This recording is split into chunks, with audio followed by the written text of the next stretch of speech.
On today's World Insight, a panel exploration into the current state of the world, a closer look at the challenges that define our times. Here, the 2024 APEC Summit focus on the state of the world, an open forum discussion on At the Edge of Tomorrow. Listen to a distinguished panel.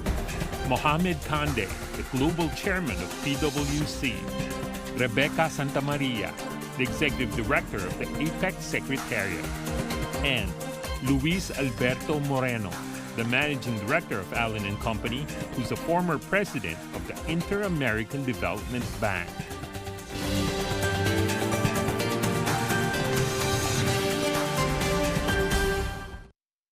Dr. Rebecca, even though we are great friends, but I have to start by asking you, when there's tremendous skepticism about multilateralism, where is APEC? APEC's strength really is in its power to convene meetings of relevant people, of politicians, of policymakers, of the business community. And I must say that of the various multilateral organizations, APEC stands out in its ability to engage directly with the private sector. And the private sector, through the APEC Business Advisory Council, has a seat in our meetings. That's not common. And beyond that, I must say, I just came off a breakfast meeting this morning. And yes, it was a meeting to discuss women's economic empowerment and the importance that women bring to the economic environment. But what we had this morning, and that really touched me, was the voice of a leader, a youth leader, a teenager from a little town called Tumbes. I'm sorry if I got it wrong, Tumbes, in the north. And she shared with us the importance of hearing the voice of these young people and really, talking about their challenges and bringing it to the surface. You feel it, so it's real, it's tangible. And that's what APEC brings to the table. Real and tangible. Mr. Kande, to you. I mean, you travel around the world for your clients and also your partners. What are some of the biggest concerns they're having about the state of the world today? Can you share with us now, briefly? So, Tian, I would say that what we're hearing from many of the CEOs and the clients that we are working with today is uncertainty, but also long-term viability. What do I mean by that? We did a survey earlier this year, a global CEO survey, where about 45% of the CEOs are saying that they're not sure the company will be around in 10 years. Think about what it means. The level of uncertainty that they're dealing with today, right? And now you think about technology evolution. What are we going to do about Gen AI? What are we going to do about all of the changes on the technology front? And think about some of the geopolitical tension and stability created around the world, climate transition and the implications on different businesses and supply chains. And those are all of the issues that we're seeing today. And that's what the feedback that we're hearing from many of the companies out there. But the same concerns can be looked at as opportunities. So if technology is advancing very fast, technology can serve companies very well for them to think about how should they run the companies differently. Climate transition, or even the transition to green energy, we have witnessed over the last 6 months trillions of dollars being invested just in that new ecosystem around semiconductors and green energy, etc. So that's a big opportunity because of the capital deployment that we're seeing. And also the ability to upgrade the workforce using technology today. But most importantly, I will say, what we're hearing from companies is the fact that with all of the changes happening around, it is an opportunity today to think about how they can even reinvent their business and do things differently. So nobody wants to let go of this opportunity, even if it is challenging. Good things will happen after that. Thank you very much. I think the ladies and gentlemen sitting here who are business leaders from the region, they're really inventive and innovative, trying to come up with the best things out of a very challenging time. I don't know, maybe we should give some applause to our audience who are working very hard. I think so.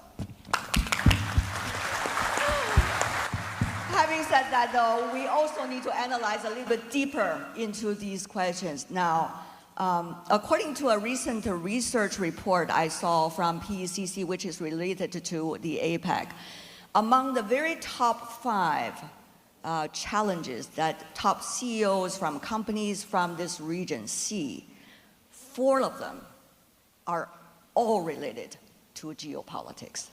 I've had the privilege to be in the 3 different APEC summits, this being the 3rd one of which I participated. And of course, it's a very different world from the time that Lima and Peru held its first APEC meeting. And at the time, I think one could say that we were in an era of globalization that was accelerating and that was largely driven around efficiencies. Today's globalization is not that it has stopped, but rather that you have a moment in which geopolitics is at the center of that process of globalization. And this is creating, of course, reactions in every regard.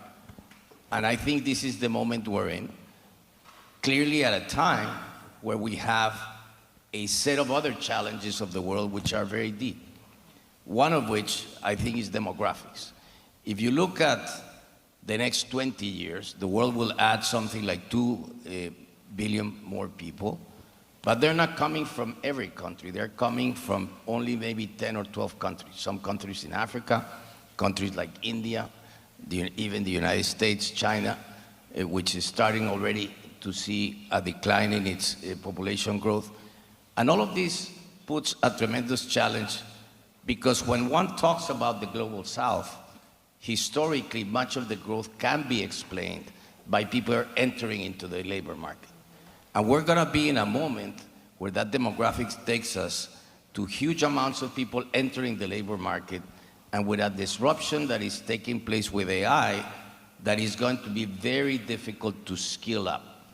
We lived in a world where the differences in the global south and the global north around the digital divide were fundamentally a question of access. Access to bandwidth, access to hardware, be it through computers or telephones, whatever it was, and where the access to bandwidth was one in which you had low speed, high prices, and you need to do the reverse. You need to have higher bandwidth with bigger velocity and lower prices. Now, Mr. Moreno, if you look at our region, this is really the growth engine of the world economy. You also see 2 largest economies, China and the United States. While at the same time, the so-called middle powers, in fact, they are very dynamic economies, and also the runner-ups, developing countries, as you said, the global south, whether you use that word or other words. So there's interesting synergy among them, but there's also some kind of competition, for example, between the 2 largest economies of the world. So how do you, from this part of the world, articulate this when you look at the state of the world and the existence of APEC in that regard? Well, first of all, if you look at the history of trade patterns of this hemisphere over the last 30 years, they've changed significantly. And the biggest change is precisely the notion that the biggest trading part of the world has been Asia-Pacific. And in this regard, all of the countries, especially of South America, began to change their trading partners, largely out of course, the connection to Asia and especially China. We are still today fundamentally a producer of natural resources. And not just any natural resources. Think for a minute, here you have in Peru, one of the largest producers of copper in the world. Copper, between just Chile and Peru, is over 40% of the world's supply. This is central for the whole energy transition. Then take lithium, 65% of the reserves of lithium of the world. There is no other region of the world that can feed the world the way South America can. We have, on the other hand, the biggest biodiversity of the world. Recently in Cali, in Colombia, there was the biodiversity COP, where as we speak today, there is the climate change COP taking place. And the reality there is no other bigger issue that the world has to face than climate change. We have over 60% of the biodiversity of the world. These are the carbon sinks that you're going to be looking at. It's a region that is largely peaceful. There is no ethnic problems. There's no wars. And at the same time, when you look at our trade with Asia, our biggest challenge has been to diversify it. We need to learn how to diversify, how to see the flows of investment that, for instance, have been from Europe and from the United States for many, many decades into this region. Let me go to Mr. Kande. Free trade, facilitation of investment is the core value. And can I say that, Dr. Rebecca, because you are the expert of APEC. That's why this mechanism exists from the very beginning. But now we hear about tariffs and things like that likely have the potential of really disturb the very core value of this mechanism. Global companies like yours and others, how are you digesting this, and what can be some of the consensus you are building to convey to the political leaders? I mean, APEC has APEC, but also many global leaders, business community are also bringing out your concerns. Tell us more about that, your thoughts. Here's what we are witnessing. So as you mentioned, free trade is essential when it comes to APEC and collaboration between countries. But Tian, you mentioned the whole concept of ecosystems. The ecosystems are actually not concentrated in one country. They cross borders. Look at the flow of capital today. You mentioned biodiversity today that you have in Latin America. The rest of the world is looking for green energy. There is no technology, Gen AI adoption and all these things without computing power. We know that. And by the way, what computing power requires ships. More than 90% of the ships are manufactured in APEC. There's no Gen AI without APEC. As simple as that. But then you have all the data centers, the energy consumption and all this. Now there is a race around the world for many organizations and many companies to look for clean energy or green energy. And the money will follow the opportunities. And what we are seeing is that we see less and less trade barriers. We hear a lot of things on TV and with many of the politicians want trade barriers and all this. But the day-to-day companies that we're working with today, when they make the capital decisions where they're going to invest the money, they will invest the money where there is an economic return. And now, what we are witnessing, there is alignment between economic return, technology adoption, and also climate transition. Because everybody wants it now. Because there's a benefit not only to the world, but there's a benefit to their own companies today. So that's what we're seeing today. So the collaboration is happening between the companies themselves. Even if you have all the state-level type of tensions, we are seeing a lot of money moving around the world in a way that we haven't seen before. You mentioned about Europe. You mentioned about the US. Look at all the money coming to Latin America. Because you have one thing, biodiversity. And everybody is going to come because they are looking for that new commodity. That's about green energy. I guess the politicians should really listen to the voices like this coming from the business community. Dr. Rebecca. Yeah. One of our mantra in APEC is making it easier, faster, cheaper to do business. And how do you do that? I mean, folks talk about tariffs. Those are things that grab your attention. But what is happening in APEC as we have our discussions, it's about how do you facilitate business and really looking at issues like structural reform. You can have zero tariffs, that's what I say. You can have zero tariffs, but if you cannot get your product or your service from point A to point B because of the whole lot of barriers, those tariff liberalization means nothing. So, I keep repeating this.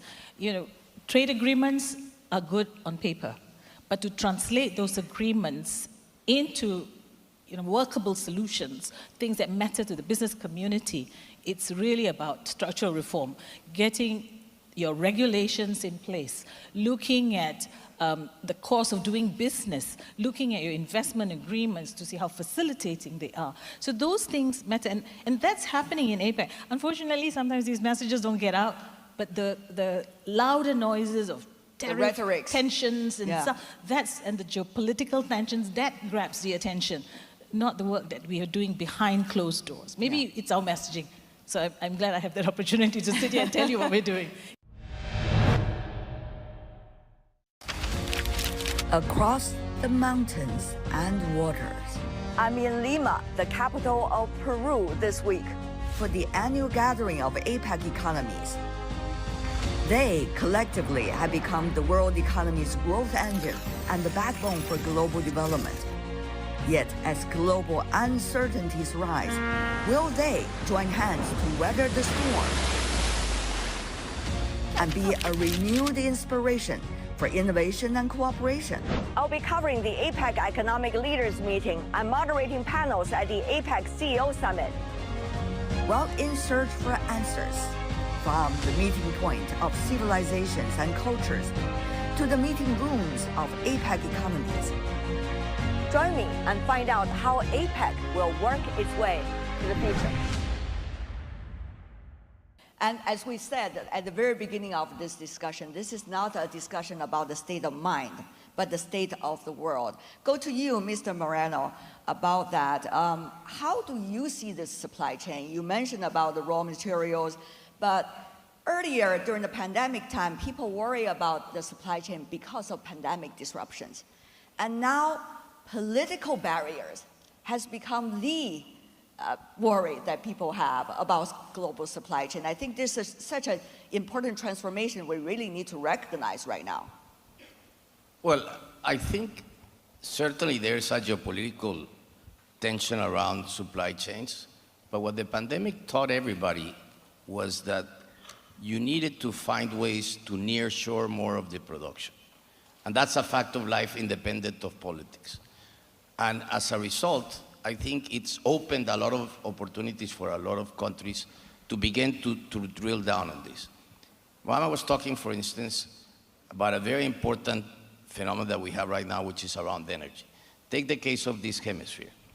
This hemisphere has the cleanest energy matrix in the world. 70% of the energy comes basically from renewable sources, fundamentally hydro. And most countries in the world developed around agriculture. I think energy today, access to inexpensive energy is going to be a source of development. With Gen AI already, basically all the data that is out there has already been processed. The huge amount of data not processed yet is inside corporations, something Mohamed was referring to earlier. And the capacity to have energy at good prices is going to allow to begin to do kind of a jump where a hemisphere like this one, for instance, that essentially lost the train of the Industrial Revolution, could really enter significantly into the digital revolution. But it's going to have to be with lower cost of energy that will allow essentially to get into the data centers, and behind that, with all of the talent that powers that. The reality is that in the newer large language models are more and more expensive because they have to process higher amounts of data. Eventually they will, and this, by the way, has become the binding constraint for the development of Gen AI. It's not the chips, it's the cost of energy. And as a result, I see eventually it will be a time where you will have chips that are more energy efficiency, but we're not there yet. And this is what explains this huge blowback that we have today in the world. This blowback that basically, out of fear, people prefer and not, move in the direction of globalization. And this is changing a lot of political behaviors. Right. We must be mindful of this. And there are ways to do today with AI, ways of reskilling using digital resources. And we have to massively invest in that. This education dynamic, but more importantly, the skills that come associated with it are going to be central. Mr. Kande. I add a little more comments on what Luis just said. We witness a lot of what is happening, but why certain behaviors have been displayed, as you just mentioned, in the large corporations, because we are facing something today that we haven't faced in more than 40 years. You have scarcity, not only on the demand side of the supply chain, customers buying less, inflation, and issues like that. But at the same time, you have scarcity on the supply side, at both sides of the equation. And many of the large organizations in the world and the leaders themselves have not experienced an economic time where they had to manage scarcity, both on the supply and the demand side. The second thing that's happening to them, when you talk about competition, whoever the companies are competing against to generate revenues, to get customers, to make money, are not the same companies anymore they're competing against on the supply side. The game is completely different. That is why you see dislocation and the money moving in a way that people are looking for resources, and they will transcend geographical barriers. That is why green energy, you see a lot of investment crossing borders today from the private sector, because they're going after the resources that they need today. It might not be oil. It will be actually many other resources. It could be cobalt, it could be copper, it could be lithium. That's what's happening today, and that is what's driving the behaviors of the leaders of the large corporations around the world. How do you deal with the situation that we have today, that nobody has seen for the last 40 years? Great point, but may I just ask to follow up? We talk about the green transformation. It is excitingly taking place, by the way, in this part of the world, Asia Pacific. But once again, we see the old tricks of trade barriers coming as the block to the future. I mean, when we are articulating the two sides that are really need to be studied and dig deeper, how do you see this reality? And the old tricks always come out and say, hey, I'm here. What's going on, Mr. Kande? You know, I wish what I to knew. do with that? Well, you know what, it's so very interesting. That is why we need the private sector and the governments to work together, to be real, because otherwise it becomes lose-lose. You need the private sector to make sure that they have influence enough the government to ensure that, you know, the money can flow, the resources can flow, so that all boats can rise. This time that we have today, all the protectionism and the trade barriers, it's driven by the thing that I just mentioned, the scarcity. When you don't have enough resources, what do? You protect yourself. That's what's happening. But if you open the barriers and you actually give that access. Or the perceived scarcity. Yeah, exactly. Yeah. But the private sector is living this today, every single day. Will I get my supplies? Today, for example, if you want to buy a car, even if people are not buying cars, you still have to wait for 2 months to get it. Why? That's a great question. Yeah, even as we talk about the money and the supply side issues, I think we must factor in the people. When you talk of investing in some of these extractive technologies and you know, work that we're doing, the extractive investments, we must weigh in the impact on the environment. We must weigh in the impact on people. And I think sometimes, you know, for economies, I know that the environmental impact assessments is a must-do. Yes. But I think over and above that, you also need to do a social impact assessment, because some of these investments may cause displacements. And that is important. That causes a lot of upheaval in societies. And you know, and that's why I like what Peru is doing this year, this APEC for the People, really taking it down to the ground and saying, here's why we're having all these, the work that we're doing, all this engagement, it's for you. So how do you make sure they feel it? Like, for me, it's like, how do you feel it on your skin, that this work that you're doing, that, you know, these transitions, these energy transitions will matter to me, will matter to the average person. And therefore, that combination of environmental impact assessment and social impact assessment is so important, has to be done together. Yeah. Mr. Moreno? No, I think we can, as we dwell down on this, I just think for a minute, in this hemisphere alone, for instance, we've built over the years close to 200 gigawatts of power that is all renewable. The so-called hyperscalers are needing in the next 4 years something like 20 gigawatts of power that has to go behind the meter. Or on the other hand, equally, the tensions that this is going to create and the speed with which you can build all of that. In the United States, you had for decades the consumption of energy going down, and now is going up the way this is going. This goes back to the question of scarcity, but also the question of opportunity, because if you play this right, this is going to force a moment of more trade towards those that have as opposed to those that do not have. And these are the challenges, but it's going to be the set of opportunities for businesses to dwell into. One of the things about AI is we are seeing so many different sides of it, Mr. Kande. For example, the digital divide. Now we have the AI divide, and also the ethics part of it, the technology part of it, the trade part of it, and also the technological blocks, quote unquote, part of it. So when you are saying we need to play it right, what is the play the right playbook that you have in mind for AI as an example? In the region, of course. So first of all, I come from the global south, okay? I was born in La Costa del Marfil, in Côte d'Ivoire, okay?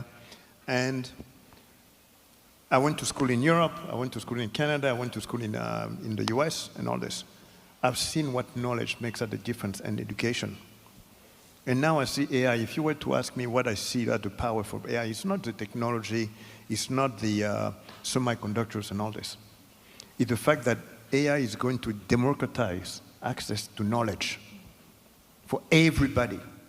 And it's going to change the game when it's a game of skills, not a game of education, because people get a chance to have gone to the best universities in the world and all this.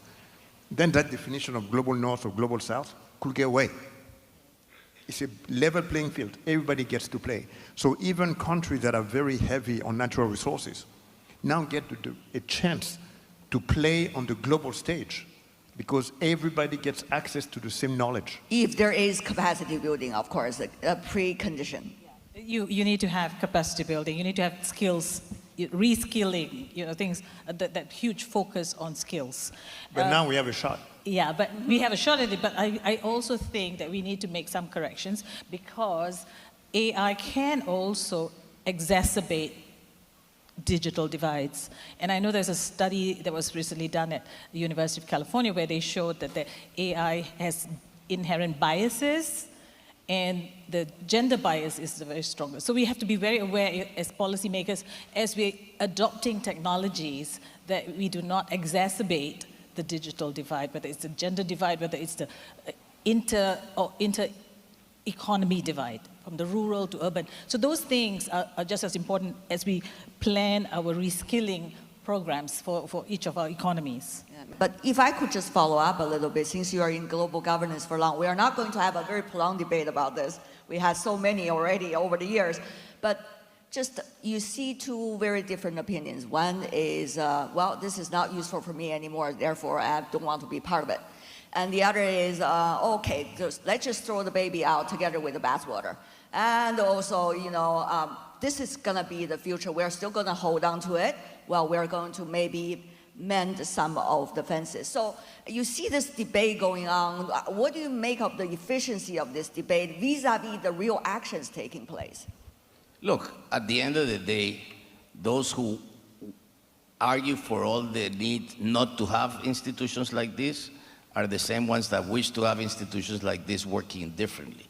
So the question is, how do you go into a debate like this in a more APEC type of format, where you are able to create a very fluid private-public sector type of dialogue? How do you address and get deep into the problems, and how you make decisions, and how you put the bureaucracy and the machines that are behind this more to the side and to focus on the outcomes. What an efficient panel, shall I say. Ladies and gentlemen, warm applause for these ladies and gentlemen on the stage. Thank you so much.